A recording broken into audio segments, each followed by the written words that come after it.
వాయువ్య మధ్య ఈశాన్య రాష్ట్రాలను భారీ వర్షాలు ముంచెత్తుతున్నాయి. ఉత్తరాఖండ్లోని ఉత్తరకాశీ జిల్లాలో కుంభవృష్టి కారణంగా యమునోత్రి జాతీయ రహదారిలోని సిలాయ్ బైండ్లో కొండ చర్యలు విరిగిపడ్డాయి. దీంతో నిర్మాణంలో ఉన్న ఓ హోటల్ కుప్పకూలింది. ఈ ఘటనలో 2 భవన నిర్మాణ కార్మికులు మృతి చెందారు. 7 ఆచూకీ గల్లంతైంది. ఘటనా స్థలానికి 18 కిలోమీటర్ల దూరంలోని తిలాడే షాహిద్ స్మారక్ వద్ద ఆ 2 మృతదేహాలను వెలికితీశారు. ప్రమాద స్థలంలో మొత్తం 29 మంది ఉన్నారని, వీరిలో 20 మందిని రక్షించామని అధికారులు తెలిపారు.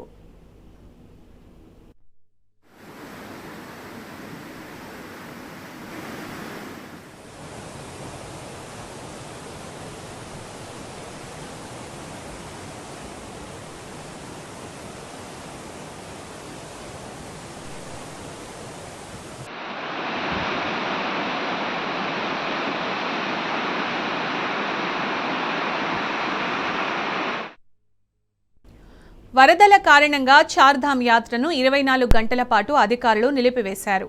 హరిద్వార్, రిషికేశ్, శ్రీనగర్, రుద్రప్రయాగ్, దెహ్రాదూన్, నైనితాల్, తెహ్రీలో ఉన్న యాత్రికులను ముందుకు వెళ్లకుండా ఆపాలని స్థానిక యంత్రాంగానికి సమాచారం అందించారు.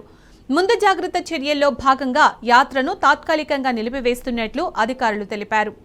వాతావరణ పరిస్థితులను సమీక్షించిన తరువాతే తదుపరి నిర్ణయం తీసుకుంటామని వెల్లడించారు.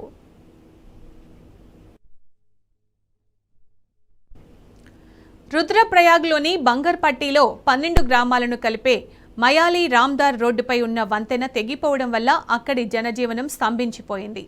ఈ క్రమంలో ప్రాంతీయ సివిల్ సర్వీస్ పరీక్ష రాయడానికి అక్కడి యువకులు వారి ప్రాణాలకు తెగించి ఉధృతంగా ప్రవహిస్తున్న నదిని దాటి పెద్ద సాహసమే చేశారు.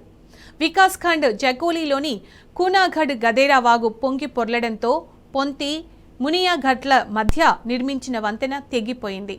దీంతో 12 గ్రామాలకు రాకపోకలు నిలిచిపోయాయి.